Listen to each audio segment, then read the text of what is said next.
ब्राह्मण समाज के साथ छलावा किया, क्योंकि जब 2017 का चुनाव चल रहा था तो भाजपा के नेता ब्राह्मणों से जाकर कहते थे भाजपा को वोट दे दो, नहीं का क्योंकि कलराज मिश्र जी को सीएम बनाएंगे। ठाकुरों से कहते थे कि भाजपा को वोट दे दो तो राजनाथ सिंह जी को सीएम बनाएंगे। मौर्यों से कहते थे कि वोट दे दो भाजपा को तो केशव प्रसाद मौर्य जी को सीएम बनाएंगे। और लोधी राजपूतों से कहते थे कि भाजपा को वोट दे दो तो आपकी सुश्री उमा भारती जी को सीएम बनाएंगे। जातिवाद के नाम पर खिलवाड़ किया, प्रत्येक जाति की भावना को भड़काने का काम किया, उनकी भावनाओं से खेलने का काम किया। जब भाजपा चुनाव जीत गई तो उत्तराखंड से आयातित करके अजय सिंह बिष्ट और योगी आदित्यनाथ जी को उत्तर प्रदेश का सीएम बनाने का काम किया, उत्तर प्रदेश की जनता को छलने का काम किया। और मैंने तो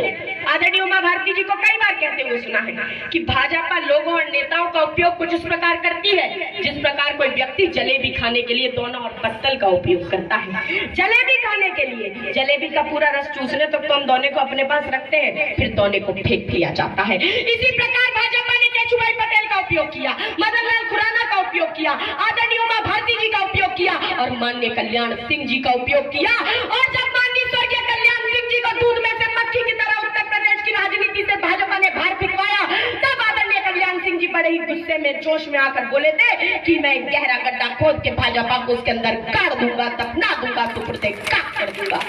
आदरणीय कल्याण सिंह जी ने गड्ढा तो बहुत ही गहरा खोदा था, अरे गड्ढा तो बहुत ही गहरा खोदा था, मगर उस गड्ढे में वो भाजपा को नहीं दफना पाए थे, बल्कि आदरणीय कल्याण सिंह जी स्वयं उस गड्ढे में कूद पड़े थे और राजनीतिक रूप से इतना गहरा कूद पड़े थे कि राजनीति में चश्मा लगाने पर भी कहीं नजर नहीं आ रहे थे। पर जो काम माननीय कल्याण सिंह जी नहीं कर पाए, जो काम सुश्री उमा भारती जी नहीं कर पाई, वो काम बचरावा की जनता की बेटी लोधी साधना भारती करके दिखाएगी।